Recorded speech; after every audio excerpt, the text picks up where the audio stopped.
In the year 2147, something extraordinary happened. For the first time in history, humanity encountered beings from another world. These aliens called themselves the NIGMA Empire.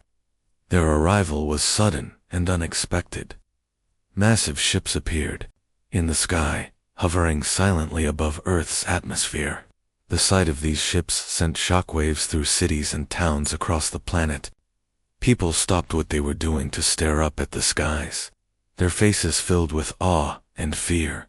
Jacob, a young scientist who worked at NASA's Lunar Observatory, was one of the first people to notice the strange signals coming from space. He had always been fascinated by the stars and spent most of his life studying them. On that day, however, he wasn't looking for distant galaxies or faraway planets. Instead, he found himself staring at readings that didn't make sense. Something big was out there, moving closer to Earth. Jacob immediately called Laura, his colleague and closest friend, to help him analyze the data. Laura was just as curious as Jacob. Together, they pored over the information, trying to figure out what it meant. It didn't take long for them to realize that the signals weren't random, they were organized. The patterns suggested communication, but not like anything humans had ever seen before. "This is real," Jacob said softly, almost to himself. "We're not alone." News of the alien ships spread quickly around the globe. Governments held emergency meetings, and news channels interrupted regular programming to cover the event. Everyone wanted answers, but no one knew what to do. The NIGMA ships stayed in orbit, unmoving, for hours.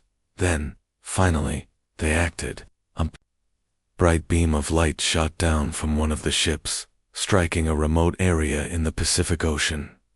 Moments later, a transmission came through, translated automatically by advanced systems built into Earth's satellites. The message was clear, though unsettling.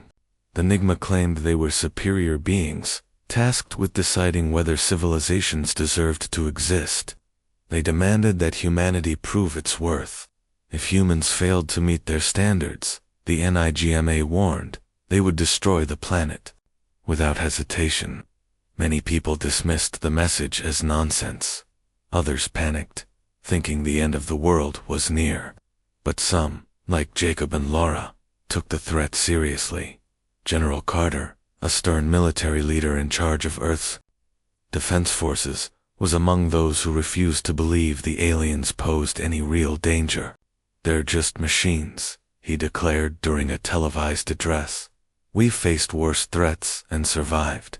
His words reassured many, but Jacob couldn't shake the feeling that something terrible was about to happen.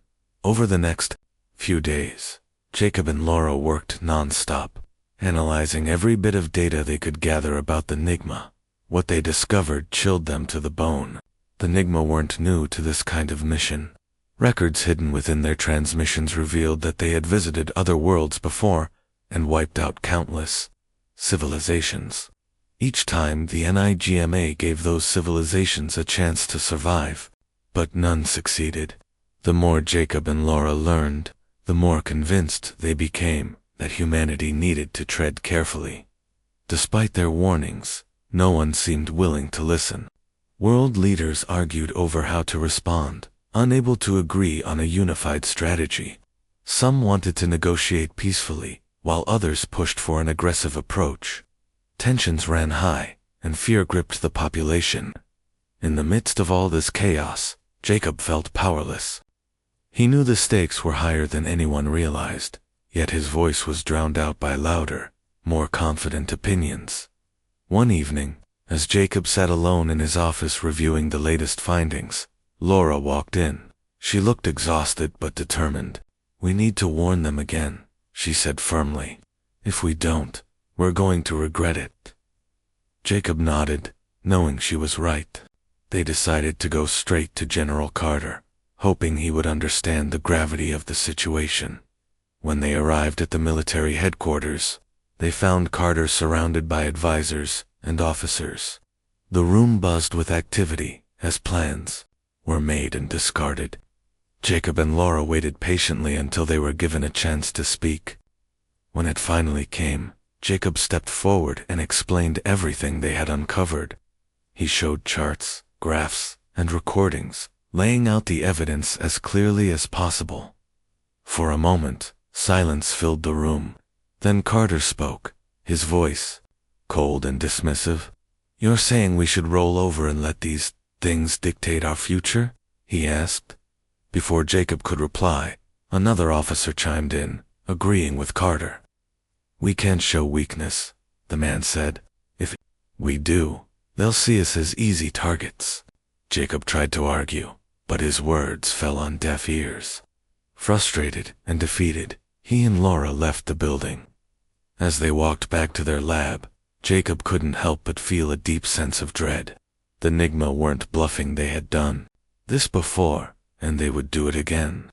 Humanity's fate hung in the balance, and no one seemed willing to listen. All Jacob could do now was hope that somehow, against all odds, they might find a way to survive. Jacob and Laura returned to their lab, their minds racing with thoughts of what might happen next.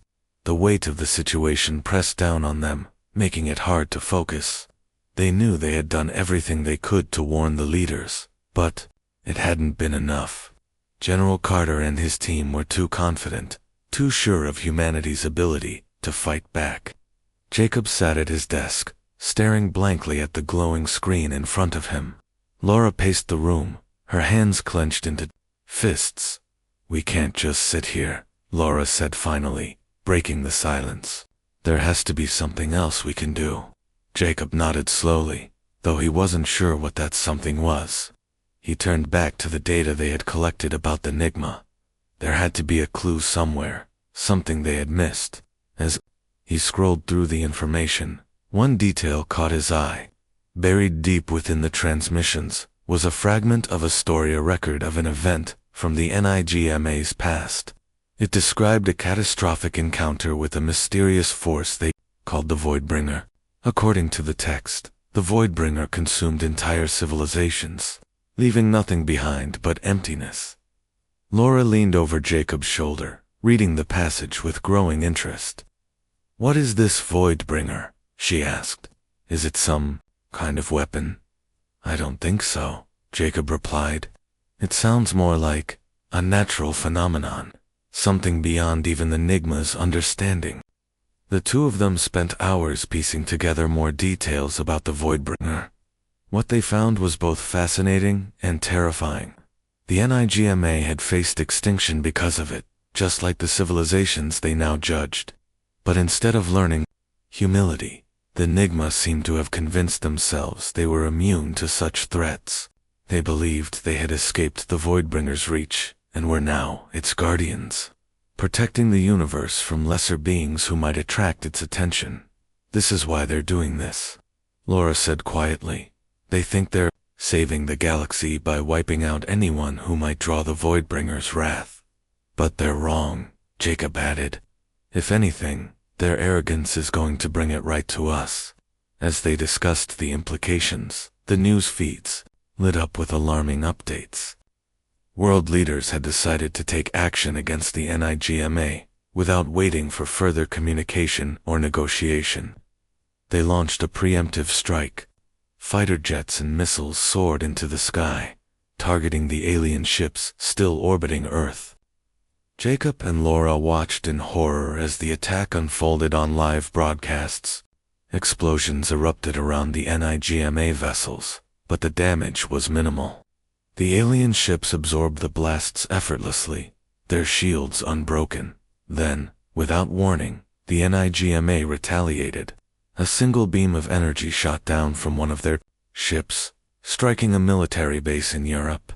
The impact was devastating, leveling the facility and killing thousands instantly. Panic spread across the globe as similar attacks followed. Cities burned, and millions fled their homes, seeking refuge wherever they could find it. Jacob felt sick as he watched the destruction unfold. This was exactly what he had feared would happen if humanity acted recklessly. Laura grabbed her tablet and began recording a message. "We need to document everything," she said. "If we survive this, someone needs to know the truth." Jacob agreed, but his mind was elsewhere. He couldn't stop thinking about the Voidbringer. Was it real? Could it really pose a threat to the entire universe? If so, then the NIGMA weren't just arrogant, they were dangerous. Their actions might not only doom humanity, but also awaken a force far greater than anyone could imagine. As night fell, the lab grew quiet, except for the hum of computers and the occasional beep of equipment. Jacob stared out the window at the darkened city below. Fires burned in the distance, casting an eerie orange glow against the horizon. He thought about all the people suffering, all the lives lost because no one had listened. His heart ached with guilt, even though he knew there was nothing more he could have done. Suddenly, there was a knock at the door. Jacob turned, surprised, to see Samantha standing there. She was a journalist who had been covering the crisis since the beginning. Her face was pale, and her eyes were red from crying, but she looked determined. "I need your help," she said. "I want to tell the world what's really happening."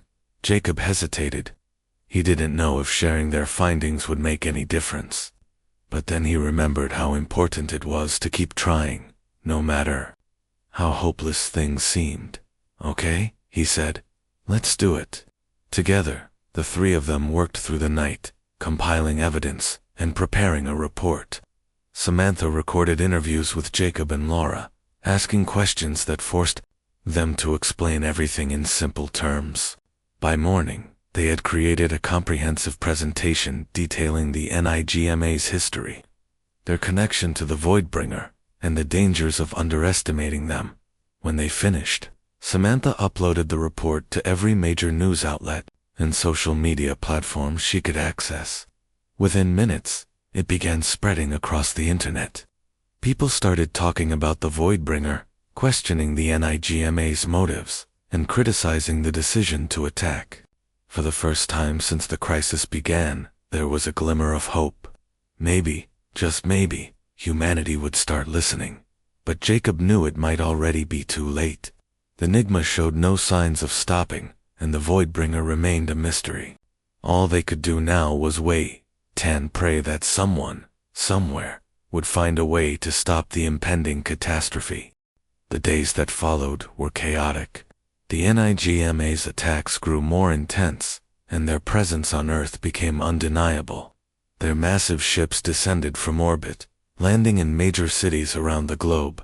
Towering machines, known as mechs, emerged from the vessels, their metallic frames casting long shadows over terrified crowds. These mechs moved with precision, scanning everything around them as if cataloging every detail of human existence. People ran for cover, but there was nowhere to hide.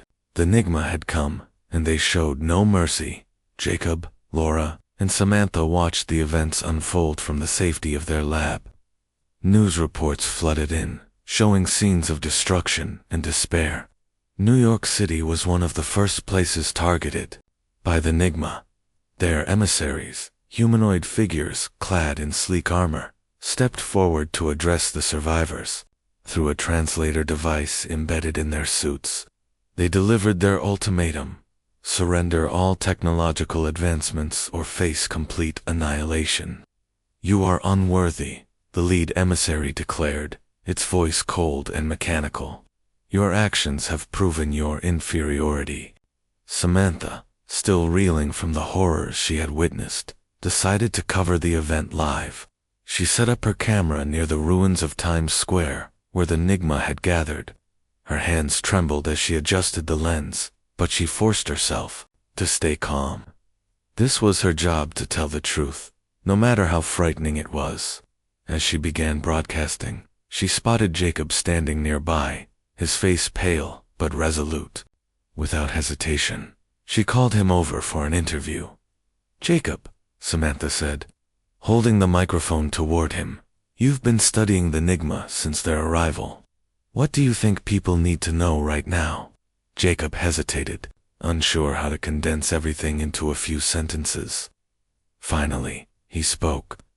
"We're dealing with something far more advanced than us," he said, "but they're not invincible. They make mistakes, just like we do. If we can understand them, maybe we can find a way to stop them." His words resonated with viewers, many of whom felt overwhelmed by fear and helplessness. For a brief moment, hope flickered in the hearts of those watching. But the feeling didn't last long. Moments after Jacob finished speaking, General Carter appeared on another channel, announcing plans for a counterattack. He dismissed Jacob's warnings as naive, and insisted that humanity could defeat the NIGMA through sheer force. The attack came sooner than anyone expected. Fighter jets screamed across the sky, targeting the NIGMA mechs stationed in New York. Explosions rocked the city, sending plumes of smoke billowing into the air. At first, it seemed like the humans might have the upper hand. Several mechs fell, their bodies sparking and smoking as they collapsed. Cheers erupted from the crowd, and even Samantha allowed herself a small smile. Maybe Carter was right. Maybe humanity could win this fight. But then the tide turned. The NIGMA responded with devastating efficiency. Beams of energy shot out from their ships, vaporizing entire squadrons of planes in an instant. The remaining mechs activated weapon systems hidden within their frames, unleashing torrents of plasma that tore through buildings and vehicles alike. The once familiar skyline of New York crumbled under the assault, reduced to rubble in a matter of minutes. Survivors fled in terror, their screams drowned out by the roar of destruction. Back at the lab, Jacob, Laura, and Samantha watched in stunned silence. The screen showed endless streams of chaos, burning streets, collapsing structures, and countless lives lost. Jacob clenched his fists, anger and frustration boiling inside him. "This is exactly what I was afraid of," he muttered. "They didn't listen, and now look what's happened." Laura placed a comforting hand on his shoulder. "It's not over yet," she said softly. "We still have work to do." Samantha nodded in agreement. "People need to hear the truth," she said. "If we give up now, then the NIGMA win not just here, but everywhere."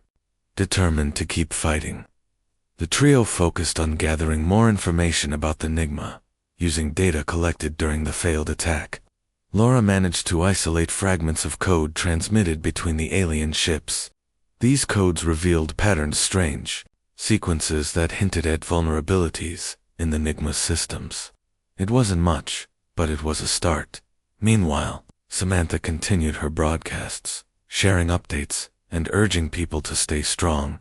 Her reports became a lifeline for survivors scattered across the country. In one segment, she interviewed a young woman named Emily, who had narrowly escaped the destruction in New York. Emily described how the NIGMA seemed almost curious about humanity. "They weren't just attacking," she said.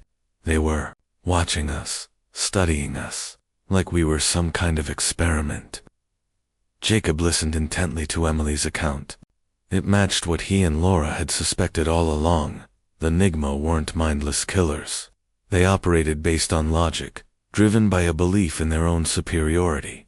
Understanding that mindset might be the key to stopping them. As night fell, the three of them worked tirelessly, piecing together clues and brainstorming strategies.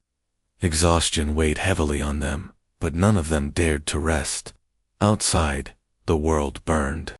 Inside, they clung to the fragile hope that somehow, against all odds, humanity might find a way to survive.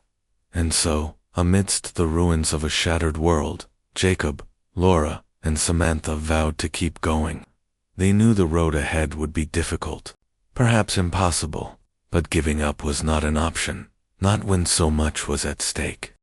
The days after the NIGMA's devastating counterattack were grim. Cities lay in ruins, and millions of people were displaced, struggling to find shelter and safety. The air was thick with smoke and ash, and the skies remained darkened by the aftermath of destruction. Survivors huddled together in makeshift camps, their faces etched with fear and exhaustion. Food and water were scarce, and chaos reigned as looting and violence broke out in some areas. Despite the despair, however, small pockets of resistance began to form.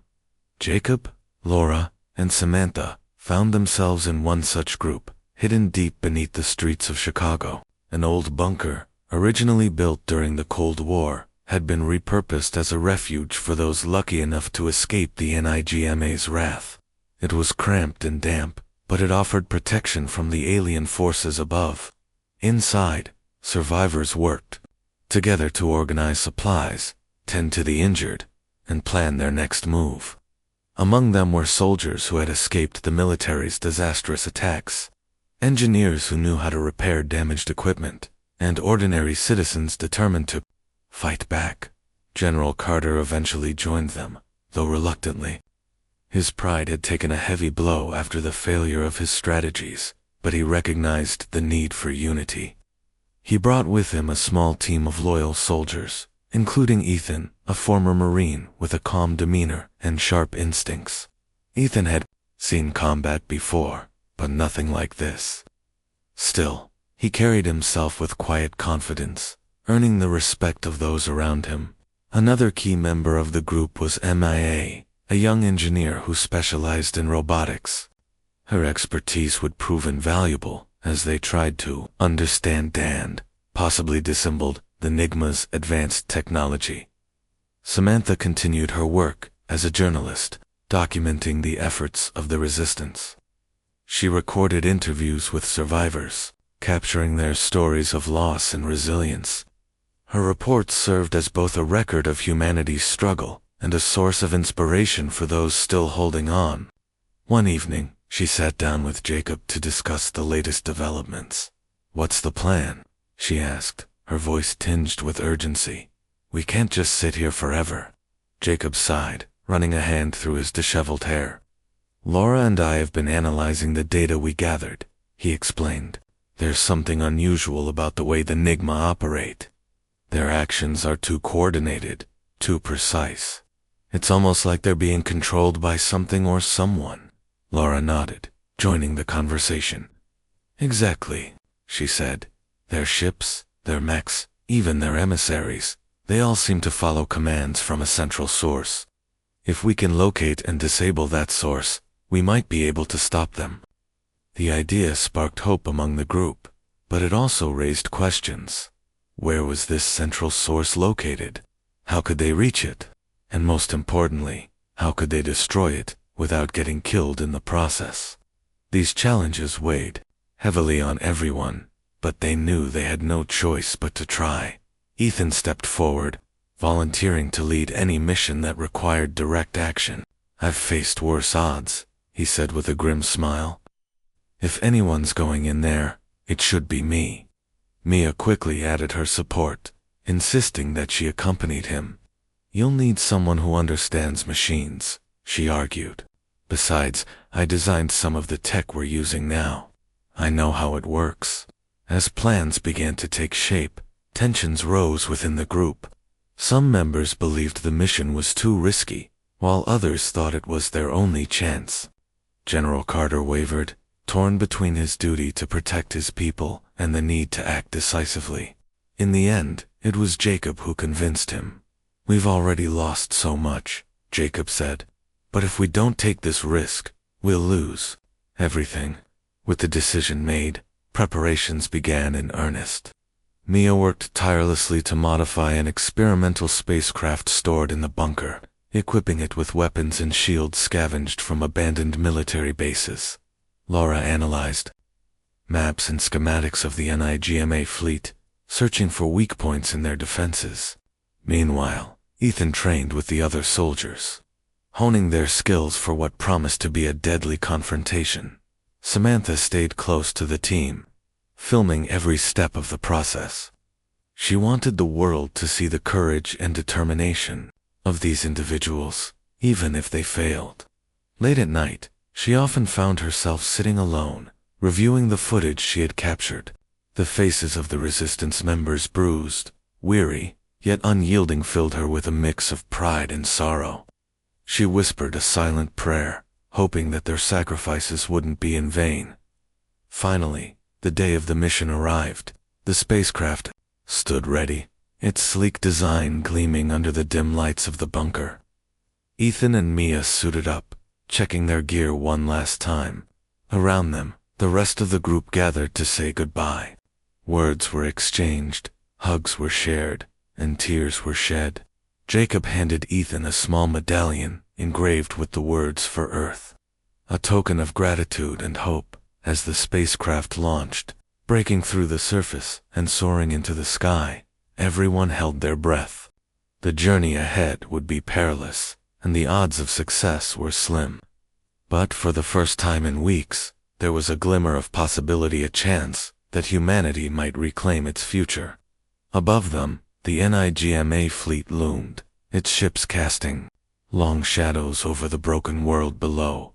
The battle for survival was far from over, but the fight had only just begun.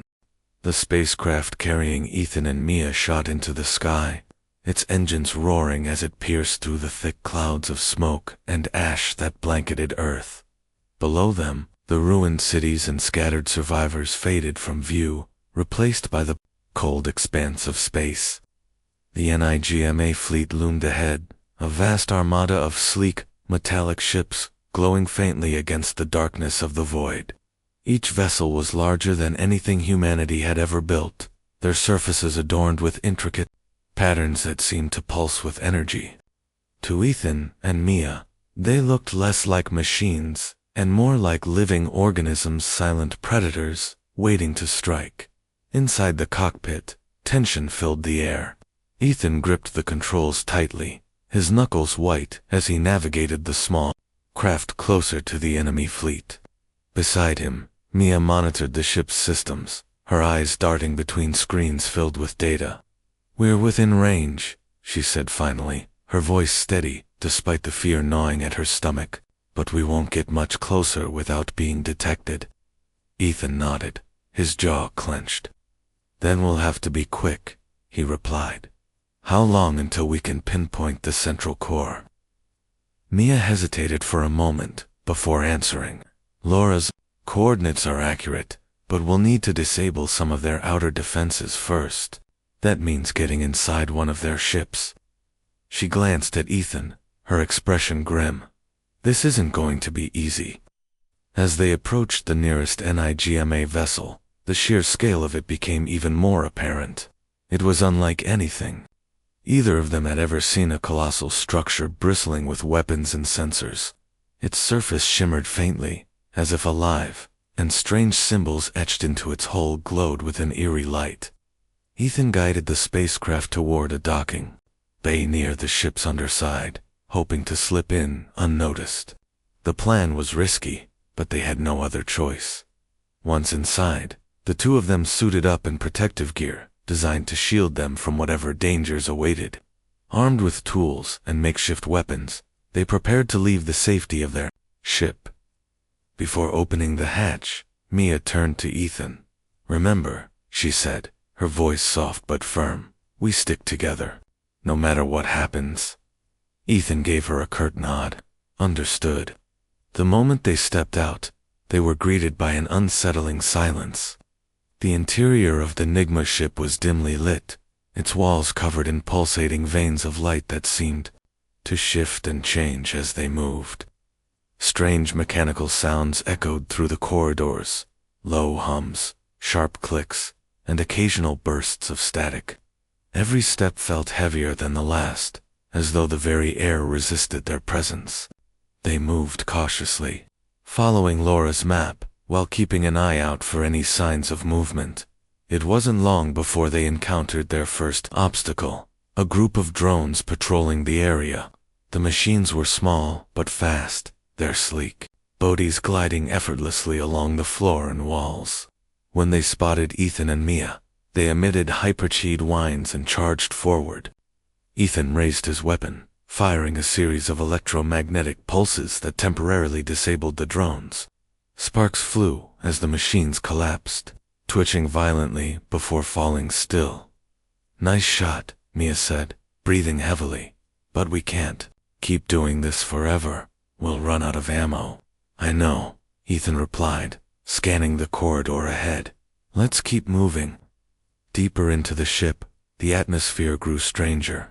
Holographic displays flickered to life as they passed, showing fragmented images of alien worlds and civilizations. Some of the scenes depicted thriving cities, bustling with activity. Others showed barren wastelands, littered with ruins. Mia paused to examine one display, her brow furrowing. These must be records of the NIGMA's past conquests, she murmured. They really did wipe out entire species. Ethan didn't respond. He couldn't bring himself to look at the images, knowing what they represented. Instead, he focused on their mission, pushing forward with renewed determination. As they ventured further, they began to notice something odd about the ship itself. The walls seemed to vibrate faintly, as if responding to their presence. Lights would dim or brighten, depending on where they stood, almost as though the ship was aware of them. Finally, after what felt like hours, they reached their destination, a massive chamber housing the AI core. The room was dominated by a towering structure made of interlocking panels, each one pulsing with a bluish-white glow. Wires and conduits snaked across the floor, connecting the core to various terminals scattered around the room. At the center of it all was a sphere suspended in midair, rotating slowly as streams of data flowed around it like liquid light. "This is it," Mia whispered, her voice trembling with awe. "The heart of the NIGMA fleet." Ethan scanned the room, his weapon at the ready.